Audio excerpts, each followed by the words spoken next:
হালালও খাই, সুযোগ পাইলে একটু যদি পাই অমনি ধরে ঘাপুস ঘুপুস। সুযোগ পাইলে কি ঘাপুস ঘুপুস ঘাপুস ঘুপুস করা যাবে না। অনেকে আবার আছে দেখবেন খাওয়ার ক্ষেত্রে হালাল খোঁজে। খাওয়ার ক্ষেত্রে আমি অনেক লোক দেখছি, থাইল্যান্ডে আমি গেলাম, দেখি যে তার ব্যাপারে জানি যে সরকারি চাকরি করে লক্ষ লক্ষ টাকা দুই হাতে কামায়, এমনি গাছেরটাও খায় তলারটাও ঘুরায়, আছে না নাই? ইচ্ছে মতো ডানে বা ইনকাম করে, হালাল হারাম দুইটাই খায়, কিন্তু থাইল্যান্ডে যে হালাল খাবার খুঁজতেছে, কি খুঁজতেছে? ওখানে যে জিজ্ঞেস করে যে এই দোকান কি পর্ক আছে, পর্ক থাকলে খাবো। পর্ক মানে হচ্ছে শুকরের চর্বি, শুকরের গোশত বা চর্বি মেশানো কোনো খাবার উনি খাবে না, কারণ এটা হারাম। আর গুড় যে খায় এটা খুব হারাম। এরকম ডাকাইতে আছে না নাই?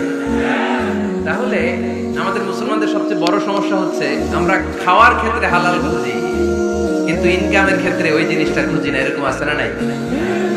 Your food should be halal, your drinks should be halal, your income should be halal, your dress up, your fashion should be halal, and your entertainment should be halal. আপনার পোশাক হতে হবে হালাল, আপনার খাদ্য হতে হবে হালাল, আপনার উপার্জন হতে হবে হালাল, আপনি যে বিনোদন করছেন এই বিনোদনটাও হতে হবে হালাল। চিল্লায় বলেন ঠিক কিনা?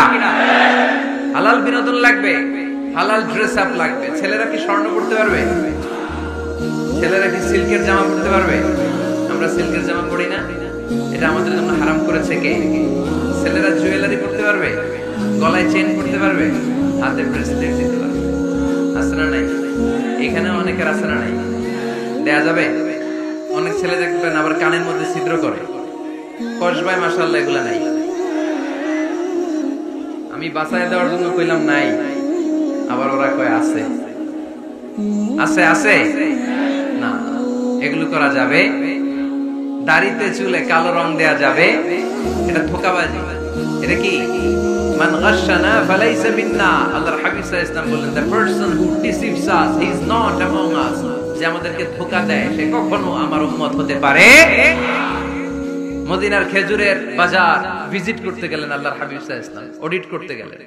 যে খেজুরের স্তূপের ভেতরে আল্লাহর হাবিব সাল্লাল্লাহু আলাইহি ওয়াসাল্লাম হাত ঢুকায় দিলেন, ঢুকায় দিয়ে দেখলেন ভিতরে পানি, উপরে শুকনা খেজুর, ভিতরে ভিজা খেজুর। আল্লাহর হাবিব সাল্লাল্লাহু আলাইহি ওয়াসাল্লাম বললেন, ঘটনা কি? ভিজা কেন? ব্যবসায়ী বলতেছে বৃষ্টি হয়েছিল। কি হয়েছিল? তো বৃষ্টি হইলে তো তার নমুনা সব জায়গায় থাকবে। তখন আল্লাহর হাবিব সাল্লাল্লাহু আলাইহি ওয়াসাল্লাম দাঁড়িয়ে বলেছিলেন, খবরদার, মান গাশশানা ফালাইসা মিন্না। যে আমাদেরকে ধোঁকা দেয় সে আমাদের দলভুক্ত হতে পারে না।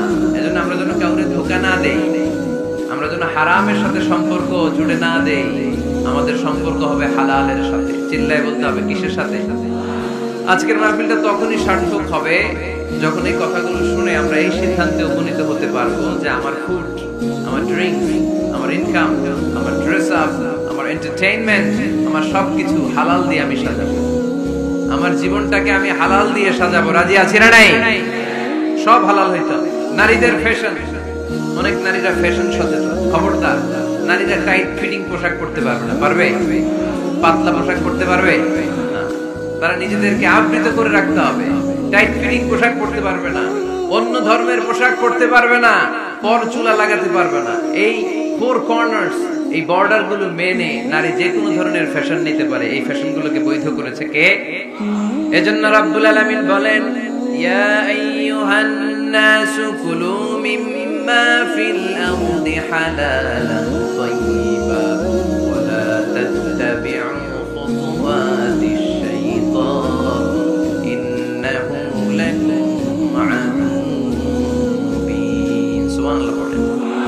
ওহে মানুষেরা, এই জমিনে যেটা পবিত্র আর হালাল বলে আমি ঘোষণা দিয়েছি সেটা খাও, কারণ সেটাতেই বরকত। আর শয়তানের পদাঙ্ক অনুসরণ করো না, কারণ শয়তান তোমাদের প্রকাশ্য শত্রু। কথাটা বলেছেন কে? তাহলে আমরা হালালের পক্ষে না বিপক্ষে?